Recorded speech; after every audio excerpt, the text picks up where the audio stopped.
وَذَا النُّونِ إِذ ذَّهَبَ مُغَاضِبًا فَظَنَّ أَن لَّن نَّقْدِرَ عَلَيْهِ فَنَادَىٰ فِي الظُّلُمَاتِ أَن لَّا إِلَٰهَ إِلَّا السلام علیکم ورحمۃ اللہ وبرکاتہ نحمده ونصلي على رسوله الكريم اما بعد اعوذ باللہ من الشیطان الرجیم بسم اللہ الرحمن الرحیم ومن يطع اللہ ورسولہ فقد فاز فوزا عظیما سورۃ الاحزاب آیت نمبر 71 میں اللہ رب العزت نے بیان فرمایا جو بھی اللہ اور ان کے رسول صلی اللہ علیہ وسلم کی اطاعت کیا یا اطاعت کرے گا کر رہا ہے وہ بڑی کامیابی سے ہمکنار ہو جائے گا، وہ بہت بڑی کامیابی کو پالے گا، مراد کو پالے گا۔ میرے عزیزو، یہ رمضان مبارک کا مہینہ چل رہا ہے۔ اس عظیم مہینے کے اندر ہمارے اوپر ذمہ داری عائد ہوتی ہے کہ ہم ایک ایک گناہ کا نام لیں اور اللہ عز و جل سے معافی مانگتا چلا جائے، اور رب کی مغفرت اتنی کثرت کے ساتھ اس ماہ مقدس کے اندر ہوتی ہے کہ آپ کا گناہ ایک ایک کر کے اللہ معاف کرتا چلا جائے گا۔ اللہ رب العزت نے اس آیت کریمہ کے اندر بیان فرمایا جو بھی اللہ اور ان کے رسول صلی اللہ علیہ وسلم کی اطاعت کرتا ہے وہ بڑی کامیابی کو پا لیتا ہے۔ دنیا کے اندر جو اپنے شریر کو اور اپنی جان کو خوراک مہیا کرتا ہے، یعنی اللہ کی اطاعت، رسول اکرم صلی اللہ علیہ وسلم کی فرما برداری کرتے ہوئے اللہ رب العزت اس کو کامیاب بنا دیتا ہے۔ سورۃ الاحزاب آیت نمبر 36 میں اللہ رب العزت نے بیان فرمایا وَمَن يَعْصِ اللَّهَ وَرَسُولَهُ فَقَدْ ضَلَّ ضَلَالًا بَعِيدًا، جو اللہ اور ان کے رسول صلی اللہ علیہ وسلم کی نافرمانی کرتا ہے وہ بڑی دور کی گمراہی میں جا کر گرتا ہے۔ یعنی اس دنیا کے اندر اللہ اور ان کے رسول صلی اللہ علیہ وسلم کی اطاعت سے آپ کو کامیابی ملے گی، اور ان کی نافرمانی سے آپ بے راہ روی کے راستے اختیار کر لیں گے، آپ ظلم کے راستے کی طرف چل پڑیں گے، آپ کا کوئی سہارا نہیں ہوگا۔ جو آدمی اس دنیا کے اندر اللہ رسول کی اطاعت کرے گا آخرت کے دن وہ جنتوں میں داخل ہوگا۔ معلوم ہے قرآن مجید سورۃ النساء آیت نمبر 13 میں اللہ عز و جل بیان فرماتا ہے وَمَن يُطِعِ اللَّهَ وَرَسُولَهُ يُدْخِلْهُ جَنَّاتٍ تَجْرِي مِن تَحْتِهَا الْأَنْهَارُ خَالِدِينَ فِيهَا وَذَلِكَ الْفَوْزُ الْعَظِيمُ، جو اللہ اور ان کے رسول صلی اللہ علیہ وسلم کی اطاعت کرتا ہے اللہ اس کو جنت، نعمتوں بھری جنت میں داخل فرما دے گا، جس میں ہمیشہ ہمیشہ رہیں گے، ان کے نیچے سے نہریں جاری ہوں گی، اور وہ بہت بڑی کامیابی ہے۔ یعنی اس دنیا میں اللہ کو یاد رکھنے والا قیامت کے دن اللہ عز و جل کی نعمتوں بھری جنت میں داخلہ نصیب پالے گا، یعنی جنت جو نعمتوں بھری جنت ہے اس میں داخل ہو جائے گا۔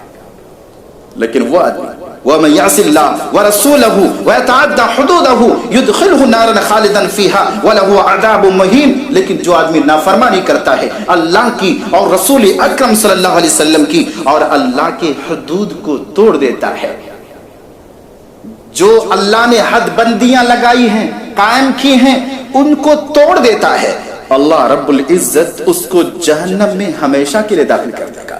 وَلَهُ عَذَابٌ مُهِينٌ، اور ان کے لیے رسوا کن عذاب بھی ہوگا۔ آپ جانتے ہیں اللہ کی نافرمانی سے انسان اپنے نفس پر بھی ظلم کرتا ہے، اپنے اوپر ظلم کرتا ہے، اپنے اہل کھانا پر ظلم کرتا ہے، اپنی زندگی کے ہر پہلو پر ظلم کرتا ہے، اس لیے کہ معصیت بہت بھیانک چیز ہے۔ معصیت سے اللہ رب العزت کی طرف سے رسوائی مقدر بن جاتی ہے، اور معصیت کا رزلٹ بہت خطرناک ہوتا ہے۔ نبی کریم صلی اللہ علیہ وسلم نے ارشاد فرمایا تھا ایاک والمعصیہ ایاک والمعصیہ فإن بالمعصیۃ حل سخط اللہ عز وجل، جامع ترمذی 33-34 نمبر کی حدیث ہے۔ معصیت سے بچنا، نافرمانی سے بچنا، کیوں؟ معصیت سے اللہ کی ناراضگی اتر جاتی ہے، اللہ کی ناراضگی نافرمان کو چمٹ جاتی ہے، اور قرآن مجید اعلان کرتا ہے جو نافرمانی کرتا ہے اللہ کی ناراضگی ان پر ان کے اوپر آ جاتی ہے تو اللہ ان کو رسوا کرتا ہے نا. وَمَن يُهِنِ اللَّهُ فَمَا لَهُ مِن مُكْرِمٍ. جسے اللہ رسوا کر دے اس کو عزت دینے والا کوئی نہیں ہوگا. اسی لیے عبداللہ ابن عباس رضی اللہ تعالی عنہما بیان فرماتے ہیں, کہتے ہیں نیکی انسانی زندگی کے 5 پہلوؤں پر کافی اچھا اثر ڈالتی ہے. نیکی انسانی زندگی کے 5 پہلوؤں پر کافی اچھا اثر ڈالتی ہے. کہتے ہیں ضیاءً فی الوجہ, نیکی کی وجہ سے چہرہ روشن نظر آتا ہے, تر و تازہ نظر آتا ہے. وَنُورًا فِي الْقَلْبِ, دل کے اندر روشنی آ جاتی ہے. وَسَعَةً فِي الرِّزْقِ, رزق میں کشادگی پیدا ہو جاتی ہے. وَقُوَّةً فِي الْبَدَنِ, جسم و جان کے اندر قوت پیدا ہو جاتی ہے. وَمَحَبَّةً فِي قُلُوبِ الْخَلْقِ, اور مخلوق کے دلوں میں ان کی محبت پیدا ہو جاتی ہے. سبحان اللہ. اور گناہ سے انسانی زندگی کے 5 پہلوؤں پر کافی برا اثر پڑتا ہے. سمجھ رہے ہیں؟ عبداللہ ابن عباس رضی اللہ تعالی عنہما کہتے ہیں وَإِنَّ لِلسَّيِّئَةِ سَوَادًا فِي الْوَجْهِ, چہرے میں کالا پن آ جاتا ہے, چہرہ مرجھا جاتا ہے. وَظُلْمَةً فِي الْقَلْبِ, دل کے اندر تاریکی آ جاتی ہے. وَوَهْنًا فِي الْبَدَنِ, اور جسم کے اندر کمزوری پیدا ہو جاتی ہے. وَنَقْصًا فِي الرِّزْقِ, اور رزق کے اندر کمی پیدا ہو جاتی ہے. وَبُغْضًا فِي قُلُوبِ الْخَلْقِ, اور مخلوق کے دلوں میں اس بندے جو گناہ کرتا ہے ان کی نفرت بھر جاتی ہے. دروازہ کوئی نہیں کھولتا ہے, عزت دینے کے لیے کوئی تیار نہیں ہوتا ہے. اگر نیکوکار انسان ہے, رات کے 12 بجے آؤ, تیرے لیے دروازے کھلے ہیں, استقبال کے لیے ہم تیار ہیں. ادھر آسمان کے دروازے بھی کھلے رہتے ہیں. سمجھ رہے نا نیکیاں کب آئے بندے کی اور اس کو قبول کیا جائے. اسی لیے صحابہ کرام گناہوں سے کافی تیز بھاگتے تھے, نیکی کی طرف آگے بڑھتے تھے. آج ہم دادی نانی کا میراث سمجھ چکے ہیں, گناہوں کو اپنے طور پر سمجھ رہے ہیں. صحابہ کرام چھوٹے چھوٹے گناہوں کو پہاڑ کی طرح بوجھ سمجھتے تھے, کب گر جائے, کب ہم دب جائے, کب ہلاک ہو جائے, یہ صحابہ کرام سمجھتے تھے. لیکن افسوس آج کے دور کے انسان بڑے بڑے گناہ کرتے ہیں لیکن اس سے حیا نہیں آتی, شرم نہیں آتی. رب کا مقدس مبارک مہینہ گزر رہا ہے لیکن اس مہینے میں ذرا نظریں کھول کر اپنے گریبان کی طرف دیکھنے کی توفیق بھی نہیں ملتی. افسوس. ابو لبابہ رضی اللہ تعالیٰ عنہ کا نام جانتے ہیں؟ نبی کریم صلی اللہ علیہ وسلم بنو قریظہ کے ان کی غداری کی وجہ سے ان کے گھروں کا محاصرہ کر دیا. ابو لبابہ کو اللہ کے رسول صلی اللہ علیہ وسلم نے ان کے قلعے کے اندر بھیجا, جا کیا وہ لوگ اللہ کے فیصلے کو تسلیم کر لیں گے اور نیچے اتر آئیں گے حامی بھر کر.